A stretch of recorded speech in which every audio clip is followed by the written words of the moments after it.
Olá, tudo bem?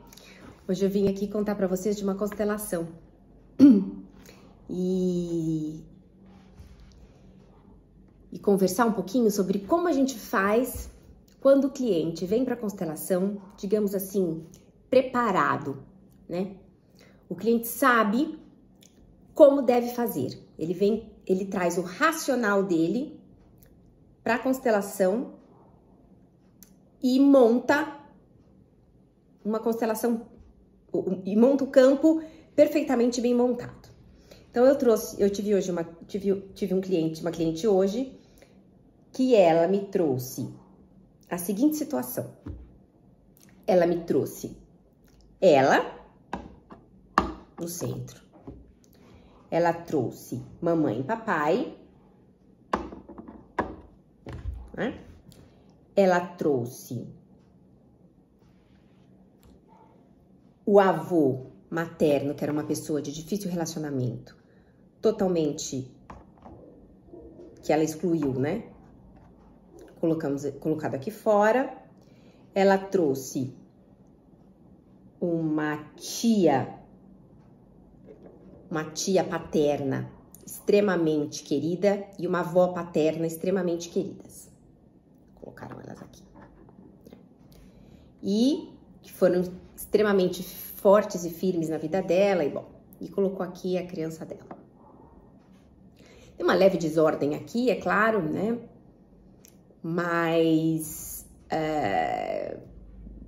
apesar dessa leve desordem, a gente vê que para desordem emocional, a desordem da constelação não estava ali muito condizente, né? O campo que ela montou não estava bem condizente com o discurso que ela trazia, né?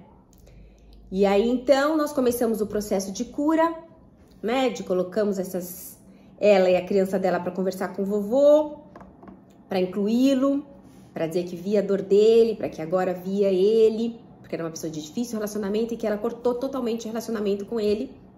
Inclusive, esse avô tinha acabado de falecer.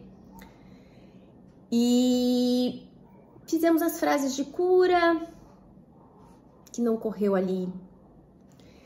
Seguimos para fazer as frases de cura com a mãe, que também era uma pessoa em que ela dizia sentir pena da mãe.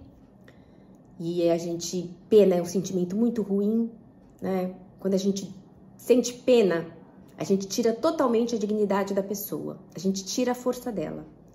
E tirar a força da mãe é tirar a nossa própria força. E aí fizemos as frases de cura com a mãe, e aí eu perguntei pra ela como foi dizer isso, e eu percebi que ela estava dizendo tudo só com a boca, não tinha no coração. Ela continuava com aquela postura dela, rígida, aquela postura de julgadora, né, de senhora da razão, de que ela estava ali naquela postura. A gente fala que é uma postura arrogante, por que era arrogante? Porque ela se julga maior do que a mãe, né, por exemplo. Quando a gente se julga maior que os nossos pais, quando a gente se acha no direito de dizer que o que os nossos pais fizeram foi certo ou foi errado, nós dizemos que a pessoa está com uma postura arrogante, né? Porque os pais são grandes e nós somos pequenos. Ou seja, nós temos que aceitar o que vem deles da forma que veio. E não da forma como a gente queria que tivesse sido, né? E isso traz inúmeras complicações na vida dela até hoje. Hoje ela é casada, tem filhos e tem outras questões com a família do marido que vem dessa dificuldade que ela tem de reverenciar a mãe, de honrar a mãe, de tomar a mãe no coração, de enxergar a força dessa mãe, que é uma pessoa extremamente forte, uma pessoa que teve uma vida que mostra a força, mas ela opta por olhar. Porque, claro, a criança dela foi machucada. É claro, ela tem os motivos dela, né? A criança dela foi machucada, a criança dela sofreu, a criança dela passou por grandes dificuldades. Então, na hora que ela olha para essa mãe, ela não consegue olhar com os olhos de adulta. Ela olha com os olhos de criança. Hoje, ela tem uma relação adulta com a mãe dela, mas carregada do sofrimento da criança. Ela consegue manter uma boa relação com a mãe hoje, mas ela não consegue tirar do coração e colocar no coração. Ela não consegue tirar as dores do passado e não consegue colocar a mãe no lugar de honra e de respeito que a mãe merece estar. Então nós paramos com as frases de cura porque não estavam fazendo efeito. Eu percebi que ela não estava pronta para iniciar o processo de cura dessa forma, que aquelas frases não iam fazer sentido. Então começamos uma conversa de como é que deveria ser o processo dela. Porque como uma vida inteira olhando para a mãe dessa forma, não vai ser em 5 minutos que a gente vai, em 1 hora de constelação, que a gente vai mudar. Então, que era um processo que tem que ser feito hoje, amanhã e depois. Esse processo de receber a mãe no coração. E até a postura física dela mostrava que ela não estava pronta para se curvar perante a mãe. Então, abortamos as frases de cura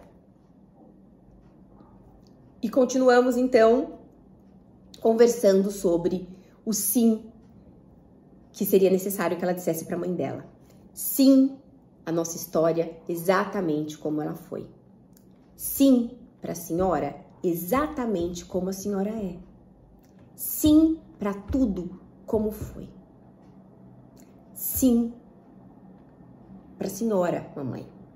Exatamente como foi o sim que a mãe dela disse, todos os sims que a mãe dela disse para ela no momento em que gerou, no momento em que gestou e manteve a gestação, no momento em que pariu, no momento em que alimentou, que cuidou, que garantiu que ela crescesse com saúde, com todas as necessidades básicas dela supridas.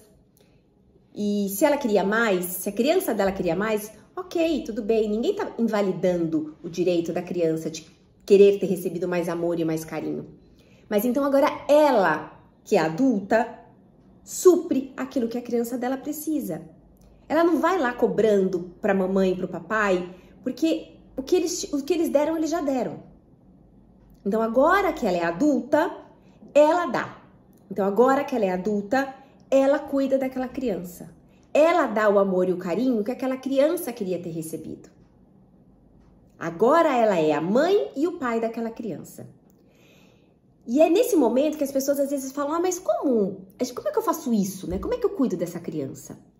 A gente fecha os nossos olhos, a gente nos imagina criança e nos imagina adulto e tem uma conversa com essa criança, para começar.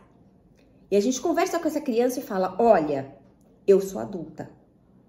Agora eu estou no controle desta vida. E agora eu cuido de você. Me desculpa, eu sinto muito que eu fiquei tanto tempo sem olhar para você. Mas é que eu estava ocupada com muitas outras coisas. Mas agora eu te vejo. E agora eu vou cuidar de você. Agora eu te dou tudo aquilo que você precisa. Eu sou sua mãe e eu sou seu pai. E aí você abraça aquela criança demoradamente ali, naquele momento. Essa meditação, né? Esse momento interno de se virar, essa visualização, né? Melhor do que meditação, é uma coisa que tem que ser feita por várias vezes. E todas as vezes em que você perceber que a sua criança está tomando o controle de novo, você acolhe essa criança outra vez. E quando é que a gente percebe que a nossa criança está tomando o controle? A gente percebe que a nossa criança está tomando o controle quando a gente começa a expressar uma grande insatisfação pelas coisas como elas são. Quando a gente começa a expressar um grande julgamento pelas pessoas. A gente começa a julgando, e assim, ainda mais julgando os nossos pais, né? Mas mesmo que não sejam os nossos pais, quando a gente começa a julgar as pessoas, quando a gente começa a criticar as pessoas, quando a gente começa a não concordar com o mundo como ele é como se a gente fosse uma criança birrenta. Então, quando a gente perceber em nós as explosões, aquelas coisas, aquelas reações impensadas, aquelas birras de criança, a gente pode ter certeza que quem tá no controle da situação é a nossa criança. E curar a nossa criança não é calar a nossa criança. Curar a nossa criança é usar dela tudo aquilo que ela tem de bom para nos dar. É chamar ela para vir. É dar para ela aquilo que ela precisa. Rir à toa. Fazer uma brincadeira, um jogo, uma coisa que deixa a nossa criança feliz. nos dá alguma coisa que nos dá muito prazer, um momento que nos dá muito prazer. Essas coisas agradam a nossa criança. São cuidados que a gente tem com ela. No nosso dia a dia, em que a gente tá ali trabalhando com coisas de adulto, com coisas de adultos, com coisas de adultos, a gente tem que ter um momento em que a gente dá uma olhadinha para essa criança e faz alguma coisa por ela. E a gente não deve calar a nossa criança. Porque a nossa criança, ela pode trazer pra gente coisas muito importantes. A alegria da criança, a forma alegre, feliz e inocente de ver a vida que uma criança tem. A criatividade que uma criança tem, a criatividade que a gente pode usar, a criatividade da criança para resolver os nossos problemas da vida adulta. Nessa hora a gente deve usar a nossa criança. Não na hora de julgar, de pôr o dedo e apontar, você é culpado, você é culpado, você é culpado. Não existem culpados. Existe responsável. E um único responsável. Nós mesmos. Nós somos responsáveis. Nós somos responsáveis por tudo aquilo que temos na nossa vida. Espero que tudo isso tenha feito sentido. E espero que vocês possam iniciar nesse momento um processo para curar essa criancinha, que às vezes ficou aí largadas, procurando. E às vezes essa criança procura cuidado no marido, às vezes essa criança procura cuidado num filho, e aí o filho vem cuidar dessa criança. Ela fica ali à solta, procurando alguém para cuidar dela. Sejamos nós o cuidador da nossa criança.